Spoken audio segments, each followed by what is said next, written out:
एक राजा के महल के द्वार पर एक साधु आया और द्वारपाल से बोला कि अंदर जाकर अपने राजा से कहो कि उनका भाई आया है। द्वारपाल ने समझा कि शायद ये कोई दूर के रिश्तेदार में राजा का भाई हो जो संन्यास लेकर साधुओं की तरह रह रहा है।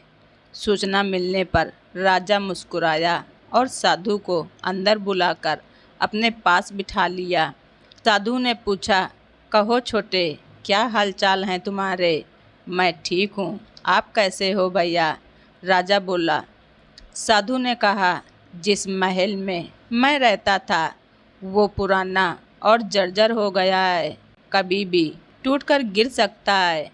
मेरे 32 नौकर थे, वे भी एक एक करके चले गए। पांचों रानियां भी बूढ़ी हो गईं और अब उनसे कोई काम भी नहीं होता। ये सुनकर राजा ने साधु को 15 सोने के सिक्के देने का आदेश दिया। साधु ने 15 सोने के सिक्के कम बताए। तब राजा ने कहा, इस बार राज्य में सूखा पड़ा है, आप इतने में ही संतोष कर लें। साधु बोला, मेरे साथ 7 समुंदर पार चलो, वहाँ सोने की खदानें हैं। मेरे पैर पड़ते ही समुद्र सूख जाएगा। मेरे पैरों की शक्ति तो आप देख ही चुके हैं। अब राजा ने साधु को 100 सोने के सिक्के देने का आदेश दिया। साधु के जाने के बाद मंत्रियों ने आश्चर्य से पूछा, क्षमा कीजिए महाराज, लेकिन जहाँ तक हम जानते हैं आपका कोई बड़ा भाई नहीं है, फिर आपने इस ठग को इतना बड़ा इनाम क्यों दे दिया? तो राजा ने समझाया, देखो, भाग्य के 2 पहलू होते हैं, राजा और रंक। इस नाते उसने मुझे भाई कहा। जर्जर महल से उसका अर्थ था उसके बूढ़े शरीर से 32 नौकर उसके दांत थे और 5 वृद्ध रानियां उसकी 5 इंद्रियां हैं।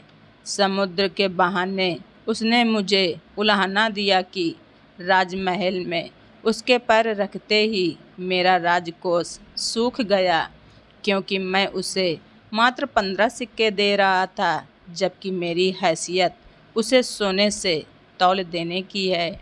इसलिए उसकी बुद्धिमानी से प्रसन्न होकर मैंने उसे 100 सिक्के दे दिए और कल से मैं उसे अपना सलाहकार नियुक्त करूँगा।